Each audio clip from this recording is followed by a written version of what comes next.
પહેલાં તમારી ઇલેક્શન વિભાગની જે વેબસાઇટ છે ઓફિશિયલ વેબસાઇટ NVSP એના પર આવવાનું રહેશે. વેબસાઇટ પર ક્લિક કર્યા બાદ તમને એક ઓફિશિયલી એનું જે સાઇનઅપનું છે એ બતાવશે તમને. ત્યારબાદ તેની અંદર જો તમે સાઇનઅપ ન કર્યું હોય તો સાઇનઅપ કરવાનું રહેશે. પહેલાં જો સાઇનઅપ કરેલું હોય તો તમારો મોબાઈલ નંબર અને જે તમે પાસવર્ડ રાખ્યો હોય એ પાસવર્ડ ફિલ કરીને કેપ્ચા ફિલ કરી દેવાના છે અને પછી રિક્વેસ્ટ OTP પર આપણે ક્લિક કરીશું એટલે તમારા મોબાઈલની અંદર એક OTP આવશે. એ OTP અહીંયા આપણે નાખી દઈશું. OTP આવી જાય પછી વેરીફાઈ એન્ડ લોગિન પર આપણે ક્લિક કરી દેવાનું છે.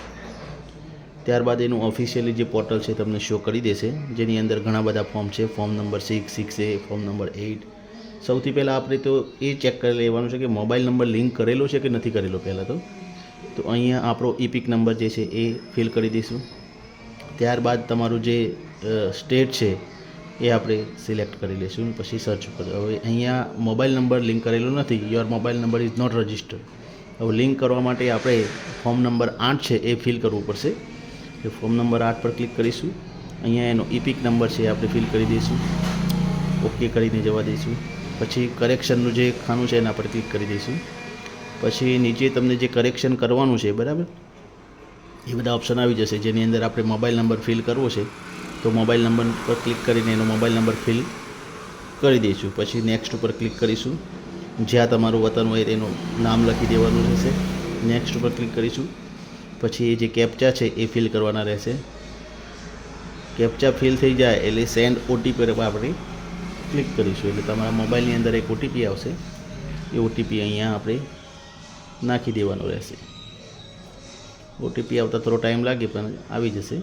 પછી પ્રિવ્યૂ એન્ડ સબમિટ પર આપણે ક્લિક કરી દેવાનું છે અને પછી સબમિટ આપી દઈશું. યસ.